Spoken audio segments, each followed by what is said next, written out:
This is the solution video, class 7 chapter first environment. तो चलिए बच्चों हम लोग देखते हैं solution. Answer the following question. पहले हम लोग क्वेश्चन आंसर को देखेंगे। तो first question, what is an ecosystem? Ecosystem क्या है? तो हम लोग देखेंगे इसमें आंसर फर्स्ट में जो आपके सामने है, all plants animals and human beings depend on their immediate surrounding. They are also interdependent on each other. This relation between the living organism as well as the relation between the organism and their surrounding form ecosystem. अब इसमें कह रहा है कि जितने भी plant है, animals है, ह्यूमन बीइंग है, वो सभी क्या है, अपने सराउंडिंग पर डिपेंड है और वो सभी एक दूसरे के साथ इंटरडिपेंडेंट हैं। वो मीन्स अपने जो भी नीड्स है उसको फुलफिल करने के लिए अपनी सराउंडिंग पर ही डिपेंड है, मीन्स इन्वायरमेंट पर ही डिपेंड है। अब इसमें रिलेशन बिटवीन लिविंग ऑर्गेनिज्म, जो लिविंग ऑर्गेनिज्म का जो रिलेशन उनके सराउंडिंग के साथ, उसी को हम इकोसिस्टम कहते हैं। Next question, second, what do you mean by natural environment? Natural environment क्या है? नेचुरल इन्वायरमेंट सेकेंड आंसर हम लोग देख रहे हैं।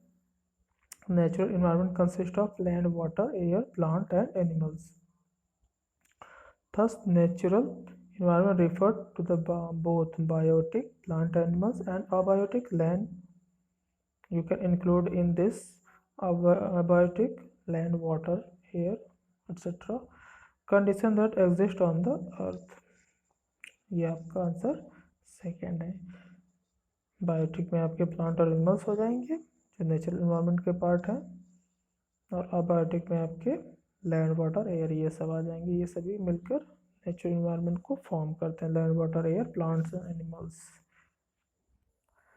Third question, which are the major component of the environment?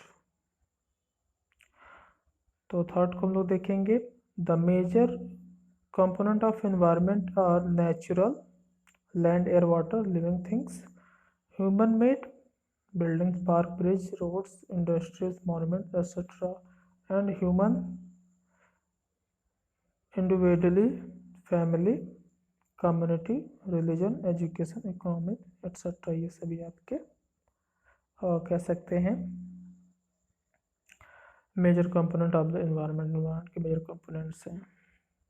Now fourth, give 4 example of human made environment. तो 4 example हैं human made environment के, building, park, bridge and road.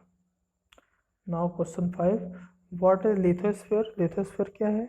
Lithosphere is the solid crust और the hard top layer of the earth. It is made up of rocks and minerals and covered by a thin layer of soil. It is an irregular surface with various landforms such as mountain, plateau, plain, valleys, etc. अब lithosphere क्या होता है?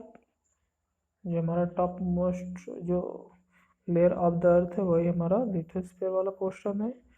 अब इसमें क्या है? Rocks हैं, minerals हैं, लेयर्स में सॉइल के लेयर्स हैं जो वेरियस लैंडफॉर्म जिससे बनते हैं इस पर, जैसे mountain, plateau, plain, valleys, etcetera. Now question number 6, which are the major component of biotic environment? तो major component of biotic environment के हो जाएंगे प्लांट। आंसर 6 आप लोग देखेंगे। Plant and animals are the 2 major component of biotic environment. Biotic environment जो main या major component है वो प्लांट और एनिमल्स है। Now 7, what is biosphere? तो बायोस्फीयर को देखेंगे, लास्ट लाइन आप लोग देखेंगे। आंसर 7 है, biosphere is a narrow zone of the earth where land, water and air interact with each other. Biosphere एक नैरो जोन होता है जहाँ पर क्या है, लैंड, वाटर एंड एयर क्या करते हैं, interact with each other to support life. Life को सपोर्ट करने के लिए इंटरेक्ट करते हैं। Thus plant and animal kingdom together make biosphere the living world. चलिए next, tick the correct option पर आते हैं। Tick the correct answer. First जो है आपका which is not a natural ecosystem, natural ecosystem जो नहीं है, तो a desert, b aquarium, c forest. तो हमारा नेचुरल इकोसिस्टम एक्वेरियम है। एक्वेरियम क्या है? मैड मेड है। Second, which is not a component of human environment, इसमें से कौन सा है जो ह्यूमन एनवायरनमेंट का कंपोनेंट नहीं है? तो लैंड फर्स्ट है, second religion and sea community. तो इसमें जो लैंड होगा वो क्या है? ह्यूमन एनवायरनमेंट नहीं है। लैंड जो है नेचुरल एनवायरनमेंट है, इसलिए लैंड करेक्ट होगा। Now third, which is a human made environment, इसमें से कौन सा जो ह्यूमन मेड इन्वायरमेंट है? माउंटेन फर्स्ट, बी जो है सी है, और सी जो है रोड है। तो बी सी जो माउंटेन और सी है ये नेचुरल इन्वायरमेंट है, तो सी करेक्ट होगा। Road, road is the correct answer. आप देख सकते हैं नीचे आंसर भी, उससे मिलाकर भी आप लोग आंसर को फाइंड आउट कर सकते हो।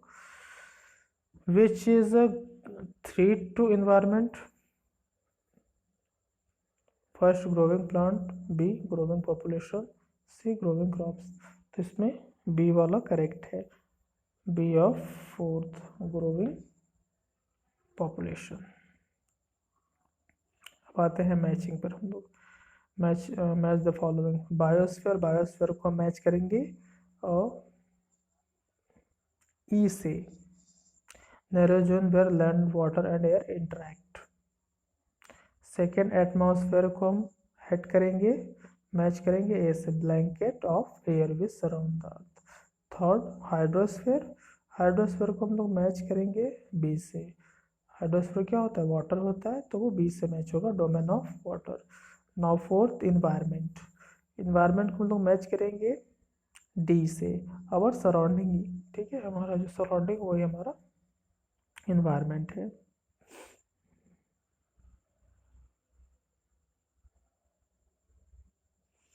अब आते हैं give the reason. Man modifies his environment. Man जो क्या करता है? अपने इन्वायरमेंट को बनाता है, मॉडिफाई करता है। तो man modifies his environment to fulfil his need and make his life comfortable. Man क्या करता है? अपने इन्वायरमेंट को अपनी आवश्यकता के अनुसार उसको क्या करता है? बदल देता है। He also modified his environment to adopt himself to the natural surrounding. अपने वो इन्वायरमेंट को भी क्या करता है? अपने सराउंडिंग को अपने अकॉर्डिंग वो क्या करता है? सर्वाइव करने के लिए उसमें चेंजेस लाता है। अब गिव द रीजन का हम लोग बी वाला देखेंगे question. Plant and animal depend on each other. Plant और जो एनिमल्स है वो एक दूसरे पर निर्भर है। हाउ? हम लोग चेकआउट करेंगे। Plant animal depend on each other for their own sake. Plants release oxygen that animal breathe and absorb carbon dioxide that animal release. अब क्या है? प्लांट और एनिमल एक दूसरे पर कैसे निर्भर है कि जो प्लांट होता है वो ऑक्सीजन छोड़ता है और जो एनिमल है वो ऑक्सीजन लेता है, तो वो उसको यूज़ करता है, फिर कार्बन डाइऑक्साइड छोड़ता है। और जो एनिमल होता है या लिविंग थिंग्स होता है तो फिर उस कार्बन डाइऑक्साइड को जो है जानवर जो छोड़ते हैं उसको प्लांट रिसीव कर लेते हैं। तो ऐसे हो गया क्या है? एक दूसरे पर वो डिपेंड है। Thank you class.